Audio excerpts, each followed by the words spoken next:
¿Cómo andas, Agustina? ¿Cómo están? Buenas tardes. ¿Todo bien?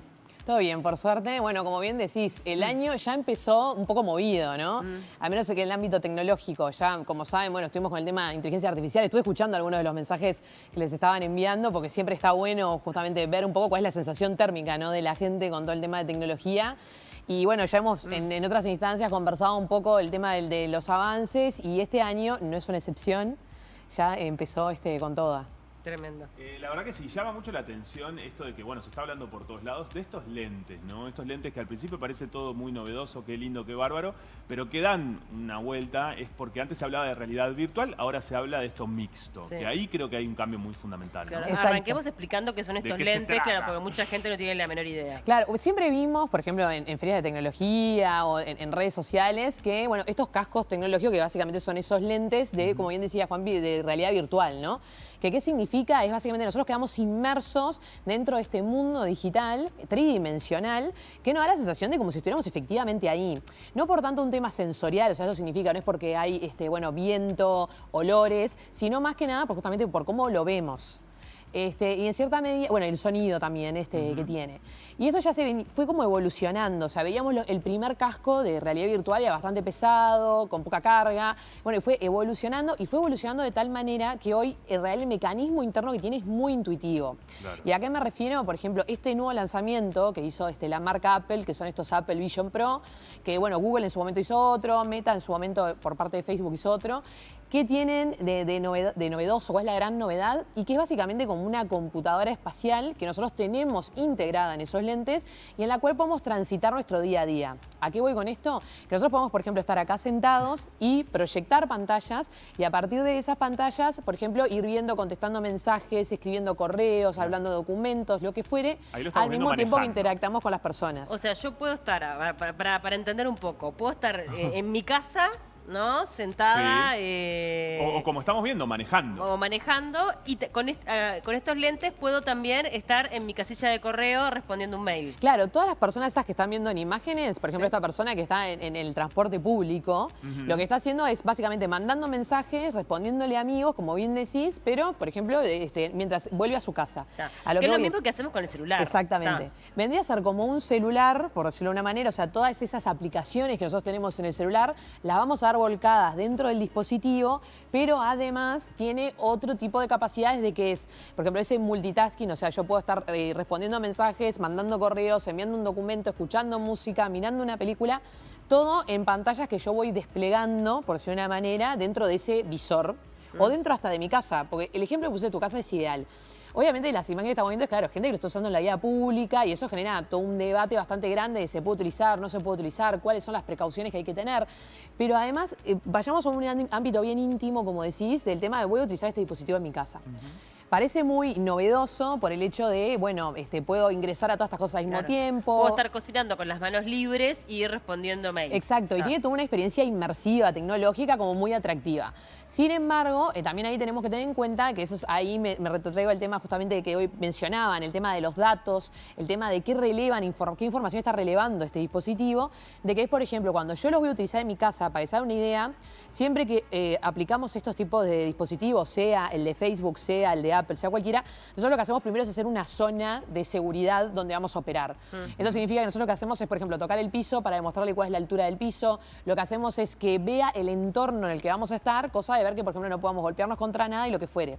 Lo positivo que tienen estos es que justamente al interactuar con el mundo real, esto es más claro para los usuarios que están utilizándolos. Claro. La gran contra es de que está viendo todo nuestro entorno. Esto significa que está viendo nuestra casa, está viendo los dispositivos, está viendo a las personas y está relevando la información de todo ese entorno en el cual nosotros estamos efectivamente utilizándolo al dispositivo. Claro, o sea, ahí en definitiva lo que estás haciendo es brindando todos esos datos, ¿no? Yo creo que ahí ese es el eje temático también, como aparte de lo legal, ¿qué pasa con eso? Exacto. Las políticas de privacidad, en este caso de este tipo de dispositivo, lo que hicieron fue aclarar muy pocas de las dudas en realidad que teníamos. Una es de que, por ejemplo, cuando nosotros usamos el dispositivo y se despliega el menú, así como lo ven en el teléfono, imagínense que ustedes quieren seleccionar el icono de WhatsApp, lo que tienen que hacer es mirarlo, o sea, traquea el iris del ojo hacia dónde se mueve y a partir de ahí, con un movimiento de dedos, lo que se hace es hacer el clic de sí, quiero entrar en esta aplicación. Ahí ya se está relevando información, por ejemplo, de cómo nosotros movemos el ojo. Pero además también se releva información de todo el entorno de la casa. Tremendo. Lo que hizo Apple fue decir que el movimiento de de que realiza nuestro ojo se supone que va a ser solamente utilizado con la finalidad de poder efectivamente hacer ese clic que vamos a hacer sobre la aplicación que vamos a utilizar. Sin embargo, personas que trabajaron en el proyecto por muchos años hicieron algunas declaraciones en redes, por ejemplo X y otras más, y lo que dijeron fue sí, esto que parece algo tan sencillo como seguir el movimiento del ojo y hacer el clic, nos llevó años de trabajo, Mirá. pero además también se desarrollaron algoritmos, o sea, inteligencia artificial, que lo que hace es predecir, por ejemplo, cuál podría ser mi próximo clic. O sea, qué Bien. comportamiento podría llegar a tener el usuario. Claro, claro. Que eso ya es más complicado porque de alguna forma la tecnología va delante de tu acción, ¿no? Exacto. O sea, ya conoce tu manera de Te conoce hasta mejor de lo que te conoces vos conoces mismo. vos mismo. Eso es terrorífico. Eso, claro, eso Esa parte es tremendo. terrorífica, como todo. Esto que decís de personas que trabajaron en el desarrollo, ¿no? Y se me viene a la mente cuando apareció el documental de Facebook, no sé si recuerdan, personas que habían trabajado, que luego se desvincularon de la empresa y ven todas las críticas, que Claro. también ahí empieza como a saltar un montón de información que como usuarios desconocemos, pero completamente. Totalmente. Total, ahí se levanta generalmente siempre es un debate ético, ¿no? Claro. Sí, claro. O sea, nosotros desde el lado como juristas, del lado legal, lo que hacemos es obviamente siempre mirar los términos y condiciones, las políticas de privacidad, ver qué abarcan o no abarcan e intentar ir un paso más allá, como les digo, por ejemplo, de los entornos, en el caso de estos lentes no menciona nada. Entonces eso hay que entender que, por ejemplo, yo el día de mañana puedo sacar conclusiones de cada persona viendo solamente qué tiene en su casa, por ejemplo, qué trabajo tiene, con cuántas personas vive, un montón de datos que obviamente son importantes a la hora de evaluar dispositivos, evaluar, le ofrezco este artículo de compra o no, sí. un montón de otros temas, Claro. que a veces el usuario piensa, cuando piensa en datos, piensa en lo básico de, por ejemplo, lo que es mi nombre, mi cédula de identidad, mi dirección de correo o de dirección de la casa, del domicilio, y no piensa en todos esos datos Claro. complementarios, secundarios, que en realidad se pueden relevar a través de la interacción que nosotros tenemos con los dispositivos. Sin duda, y ni que hablar con, perdón, con el efecto social que va a tener esto, ¿no? Totalmente. O sea, en definitiva, si ya estamos desconectados porque agarramos el celular, si tenemos un lente, ni miramos a quienes viven con nosotros, o sea, estamos todo el tiempo enganchados. Sí, ellos hicieron en estas versiones, Esto lo es que brutal. hicieron fue interactuar un poco y poner, por ejemplo, que si yo tengo los lentes puestos y estamos charlando, bueno, que puedas ver mis ojos. El contacto visual. Claro, como que ahí no lo se mantenemos. perdiera o intentar Ah. no perder ese Pero ya contacto tenés visual, el- que es muy Ya cuestionable. tenés el Claro. lente adelante, por favor, te lo pides, tremendo. Total. Y bueno, y después ver un tema de, también incorporaron, por ejemplo, un avatar, que es una parte, una sección que se llama persona, que bueno, también está en una fase beta, o sea, eso significa que se está generando, se está empezando a crear.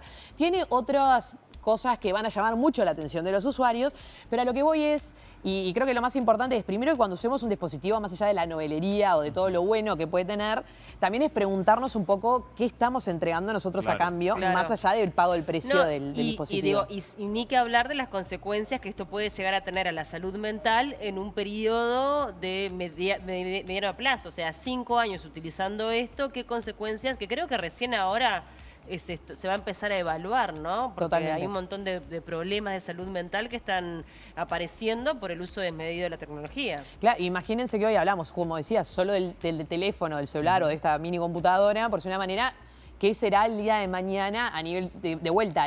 O sea, de la perspectiva legal es un poco ver cómo podemos proteger de derechos fundamentales, de qué ámbito podemos darle para que los usuarios se puedan manejar o estén protegidos. Claro. Y bueno, obviamente del ámbito social, como bien decís, ver cómo va a modificar la interacción que tenemos hoy en el día a día. Sí, sí, Hay la un ansiedad montón de que genera. preguntas que- Imagínate que si vos con un movimiento de ojo ya tenés todo, Obvio.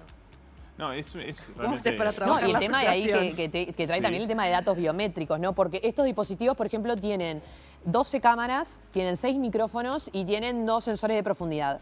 Que, bueno, hoy hablábamos justamente de la comparación que hoy ya tenemos miedo con un teléfono. Imagínense con un Claro. dispositivo que tiene tanta información que está relevando Un punto en la misma para cantidad mí de tiempo. interesante, Agus, que también vos trabajás, es esto de porque una cosa es, yo usuario, me los compro, accedo, doy a aceptar, aceptar, aceptar, como digo Claro. yo, y tal, soy parte de eso. Pero ¿qué pasa con mi entorno, no? Toda esta parte que todavía no hay leyes también, porque obviamente va tan rápido. Bueno, es que ahí, por ejemplo, uno de los debates fue el uso en la vía pública. Claro. O sea, ¿qué sucede si el día de mañana, bueno, uno de los temas que también salió en prensa es que esta empresa está considerando comprar una startup, que es una startup de inteligencia artificial, que lo que hace es buscar crear el anonimato de, por ejemplo, personas, matrículas, entre otros datos que se van relevando en la vida pública a medida que yo voy transitando. Y es un tema también, ¿cómo me impacta a mí, yo, ciudadano, que estoy en la vía pública y una persona al lado mío en un transporte público puede estar este dispositivo, y ese dispositivo puede relevar mis datos biométricos, o sea, mi cara, puede hacer una comparación de saber. Entonces, eso se está intentando disociar, se llama eso, sacar el dato de la persona y, bueno, intentar generar ese anonimato para todo lo que está alrededor del usuario. Tremendo. Hoy hablaba más temprano de que este avance tecnológico también tiene una parte muy positiva que está vinculado con, bueno, mejorar la calidad de vida de personas con determinadas enfermedades o patologías graves a partir de un chip. Y es otra novedad. Es otra novedad. Hoy hablan de, bueno, de todos esos magnates de la tecnología, como está Mark Zuckerberg, como está, bueno, Elon Musk. Elon Musk tiene varias empresas que, bueno, que cada una va como dentro de su rol, por decir una manera, así como tiene Tesla para la parte de autos autónomos, tiene Starlink para lo que es la conectividad satelital y tiene también Neuralink, que básicamente lo que hace es este chip, que todos le decimos chip porque es la parte más sencilla y porque simula un chip, en realidad es un array de electrodos que lo que hace es de manera, o sea, muy mínima, porque la verdad que es un dispositivo bastante chico, poder generar lo que nosotros llamamos una interfaz bidireccional. O sea, esto lo que significa es, toma a través de la actividad cerebral, como por decir una forma, direcciones de hacia dónde, por ejemplo, tiene que mover dentro de la interfaz de la computadora. O sea, vendría a ser una comunicación entre cerebro y computadora y lo que permite, o sea, o el objetivo al menos de este proyecto es que justamente personas que tienen alguna parálisis, problemas de comunicación, ELA, entre otro tipo de dificultades, puedan el día de mañana justamente expresarse a través de la utilización de estos dispositivos. Lo que hizo Elon Musk fue que en la red de X anunció que en realidad se instaló el primero en un ser humano de manera exitosa y que, bueno, que iban a empezar a generar determinadas pruebas. Ellos no son los primeros en empezar con todo este tema de justamente la instalación de chips cerebrales, vamos a decirles, dentro de seres humanos o de animales. Sin embargo, sí, obviamente se viralizó muchísimo. Y ahí empezamos a ver un poco también el lado positivo de la tecnología, ¿no? Cómo el día de mañana podemos lograr que personas que habían perdido total la esperanza de poder comunicarse vuelvan a generarlo a través de, por ejemplo, de este tipo de herramientas. Bien, que esto podría ser muy positivo, sobre todo para enfermedades, como decías, tan limitantes como ELA, ¿no? Sí, exacto. ¿Y hay una parte negativa en todo esto o no? ¿O hay una parte preocupante? Hay una parte, sí, preocupante. Es más, se planteó en su momento en Chile, acá al menos en Latinoamérica. No, y es verdad que Goñi estuvo hablando de esto a nivel Exacto. parlamentario. Bueno, el diputado Rodrigo Goñi lo que hizo fue ahora impulsar, en cierta medida, un proyecto que lo que va a hacer es intentar modificar lo que es el concepto de dato sensible dentro de la regulación en Uruguay. ¿Esto qué significa? Hoy por hoy un dato sensible, ¿por qué? ¿Qué tiene de positivo que sea un dato sensible?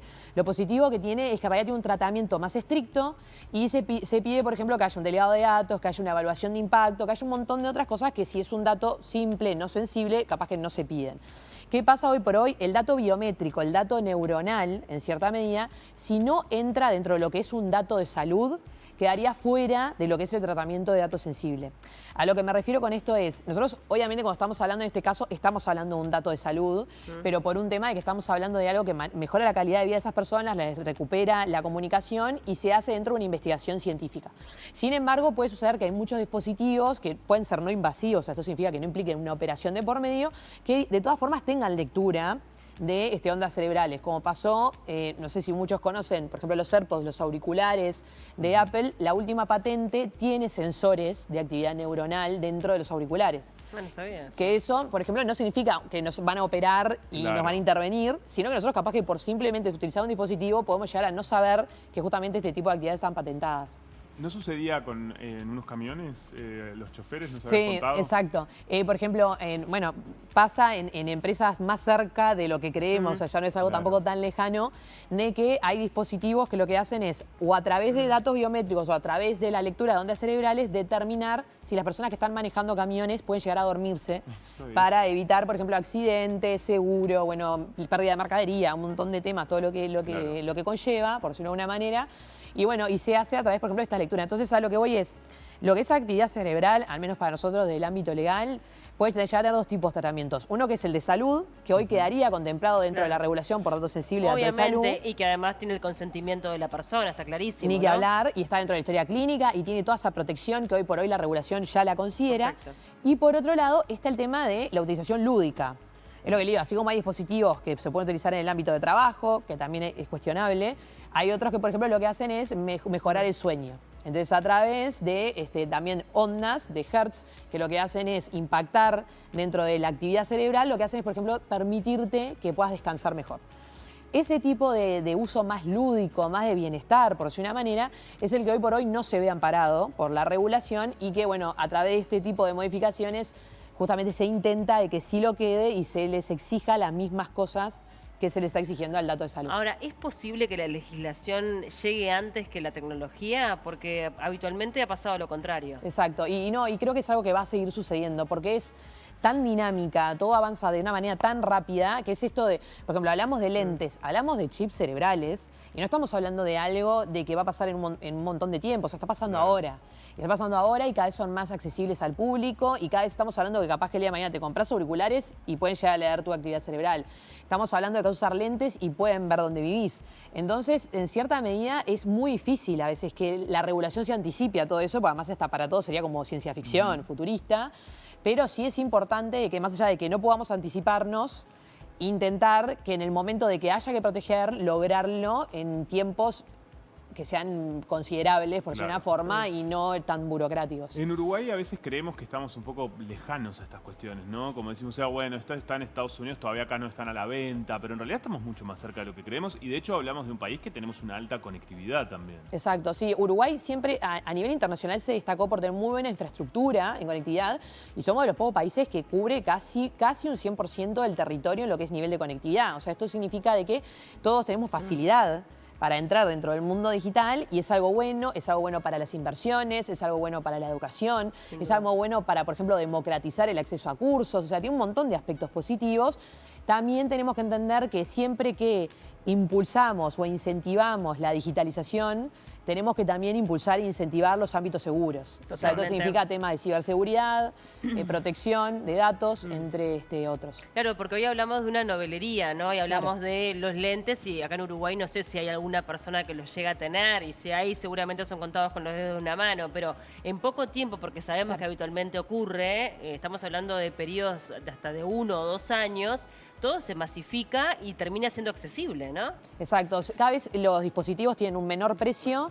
Cada vez las regulaciones en el mundo lo que intentan hacer en realidad es justamente facilitar el acceso a las personas a esos dispositivos, pero además también facilitar, a modo de ejemplo, en Europa ahora se establece una regulación que lo que hace es que todos los dispositivos electrónicos tienen que tener el mismo tipo de conectividad a lo que es la conexión eléctrica. O sea, todos tienen que tener USB para lo que es la parte de conexión. Y no un enchufe para este lado, un enchufe para este. O sea, necesitar un montón de cargadores distintos. ¿Y esto es para qué es? Para universalizar justamente el uso de dispositivos. Cada vez van a ser más baratos, más fácil de acceder. Claro.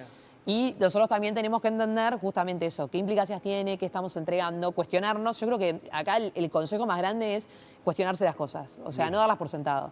Y ahí entrar en ese ejercicio de preguntas y respuestas. Y bueno, desconfiar un poco en cierta medida, pero que está bien, porque nos educa. Totalmente. Bueno, Agustina, nos quedamos con eso, con esa última reflexión, porque lo otro no lo vamos a poder parar, hay que aceptarlo y ya está. Gracias, como siempre, por venir.